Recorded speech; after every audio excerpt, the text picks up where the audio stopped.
Assalamualaikum warahmatullahi wabarakatuh. Apa kabar teman-teman semua? Semoga selalu dalam keadaan sehat walafiat ya. Pagi hari ini saya akan sharing mengenai menjaga kesehatan mental ibu di masa pandemi. Namun sebelumnya kita simak yuk, apa sih arti dari kesehatan mental itu? Kesehatan mental merupakan suatu kondisi di mana kita sehat secara emosional, sehat secara psikologis, dan sehat secara sosiologis. 3 indikator ini diimplementasikan dalam 5 perilaku, yaitu mampu menyesuaikan diri dengan lingkungan, mampu berinteraksi dengan baik dan tepat, mampu bekerja secara produktif, memberikan manfaat, dan merasa bahagia. Jadi ini adalah indikator-indikator yang menunjukkan kita memiliki kesehatan mental yang baik. Lalu, bagaimana ya cara untuk menjaga kesehatan mental ibu di masa pandemi? Saya akan bagikan part pertama dulu ya. Yang pertama, mencoba untuk tetap tenang. Kedua, lakukan pendekatan spiritual dan berpikir positif. Yang ketiga, tetap aktif melakukan berbagai aktivitas rutin. Yang pertama adalah kita mencoba untuk tetap tenang. Kenapa demikian? Karena ketenangan itu menular sebagaimana kecemasan. Kalau kita melihat ada orang cemas, biasanya kita akan ikut terbawa cemas. Kalau kita tenang, orang lain akan ikut terbawa tenang. Begitu pula dengan keluarga kita. Ketika satu anggota keluarga cemas, yang lain bisa ikut-ikutan cemas. Merasa stres, cemas, dan memiliki kekhawatiran saat pandemi adalah hal yang sangat wajar. Bahkan mungkin sebagian besar dari kita sebelum pandemi ini sudah punya tekanan, sudah punya stres sendiri. Sekarang ditambah lagi dengan stres akibat pandemi. Nah, saat kita khawatir, kita cenderung memikirkan skenario terburuk dalam pikiran kita. Kita cenderung memikirkan hal-hal yang paling buruk yang akan terjadi dalam hidup kita. Ketika hal-hal yang kita khawatirkan itu ada di masa depan, sulit untuk diprediksi dan penuh dengan ketidakpastian, ini akan membuat kita terjebak dalam siklus stres, kekhawatiran, dan ketegangan. Dan itu akan terus berulang ketika kita menghadapinya dengan kecemasan, dengan kekhawatiran. Hasil riset dari Penn State University menunjukkan bahwa orang dewasa yang gagal mempertahankan ketenangan saat menghadapi stres ringan saja dalam kehidupan sehari-hari itu akan mengalami peningkatan peradangan. Jadi stres ini berhubungan dengan penyakit fisik. Ini yang stres ringan. Apalagi jika seseorang menghadapi stres yang lebih berat lagi, bisa jadi mengalami peningkatan peradangan yang lebih banyak lagi. Itu mengapa kita harus tenang selama masa pandemi. Jadi, don't let what you cannot do interfere with what you can do. Yang kita bisa lakukan apa? Menerima apa yang bisa kita kendalikan dan apa yang tidak bisa kita kendalikan.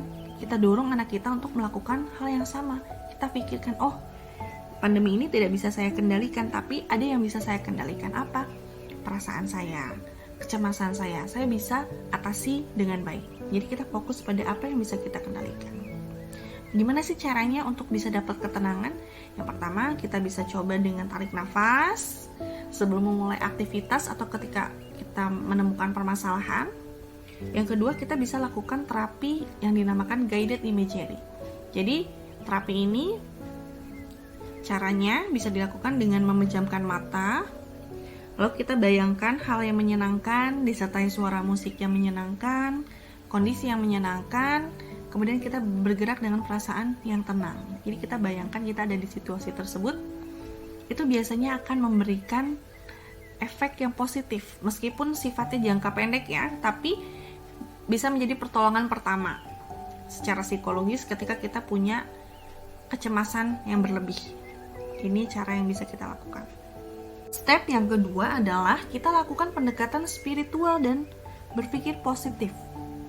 Selama pandemi, kita pahami bahwa ada yang maha kuasa, yang maha mengendalikan segala sesuatu yang ada di muka bumi ini, termasuk pandemi ini, sehingga ketika kita berpikir demikian, hati kita akan menjadi lebih tenang.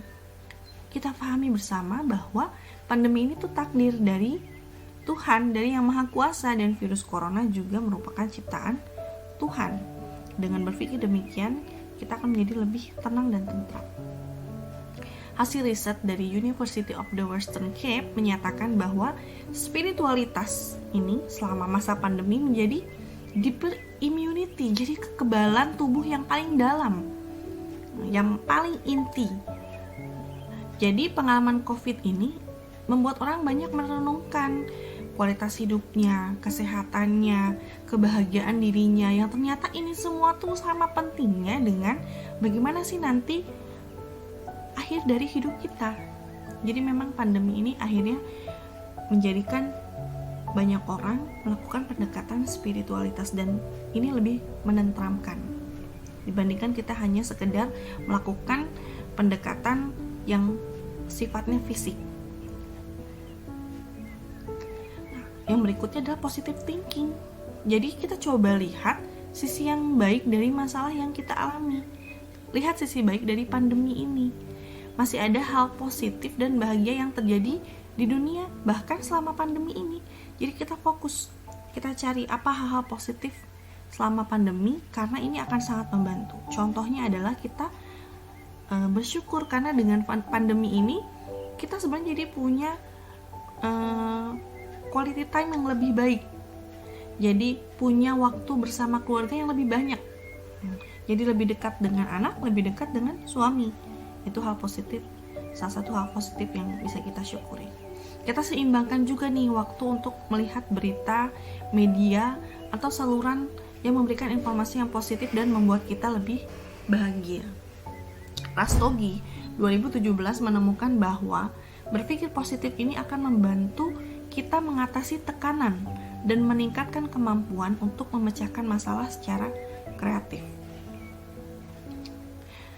Step yang ketiga adalah kita tetap aktif melakukan berbagai aktivitas rutin.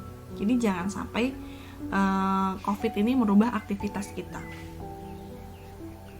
Yang pertama, tetap lakukan aktivitas rutin seperti biasanya bersama keluarga. Tetap lakukan kegiatan kita di rumah. Selama ini apa kita lakukan. Yang kedua, mencari udara segar dari jendela yang terbuka. Jadi kita buka jendela di pagi hari, kita hirup udaranya di situ. Itu akan membantu kita menenangkan pikiran. Yang berikutnya, kita bisa mencoba untuk berjemur bersama keluarga. Nggak usah lama-lama, cukup 15 menit, 10 menit. Kita ketika ada matahari kita keluar. Kita menjemur diri atau bersama keluarga. Yang berikutnya, kita bisa mencoba olahraga yang simple. Bisa senam, bisa jalan kaki, jalan cepat, atau bisa lari pagi di rute-rute yang memang bisa kita yakini bahwa lokasinya aman dan sepi. Nah, dengan melakukan aktivitas fisik ini, tubuh kita akan memproduksi hormon endorfin. Nah, hormon endorfin ini bisa membantu meredakan stres, mengurangi rasa khawatir, dan memperbaiki mood kita. Hasil riset dari Davenport et al. Menyatakan bahwa ketika ibu melakukan aktivitas fisik selama 150 menit, maka ibu akan punya kecemasan yang lebih rendah dibandingkan ibu yang aktivitas fisiknya kurang dari 150 menit per hari. Dan kita bisa lakukan hobi atau kegiatan yang menyenangkan seperti sebelumnya, sebelum ada pandemi, juga lakukan kegiatan baru yang menyenangkan. Contohnya mendengarkan musik, menonton, kemudian bermain puzzle, membaca, mencoba resep makanan yang baru, membuat kerajinan atau prakarya, dan juga mencoba belajar bahasa asing. Nah, tindakan-tindakan yang kita lakukan, aktivitas-aktivitas rutin yang kita lakukan sebenarnya ini adalah salah satu bagian dari self-care. Self-care itu adalah tindakan merawat diri sendiri secara fisik dan mental. Dan ini menjadi cara untuk memastikan bahwa kita tuh mendapatkan waktu yang dibutuhkan untuk merasa nyaman dan damai.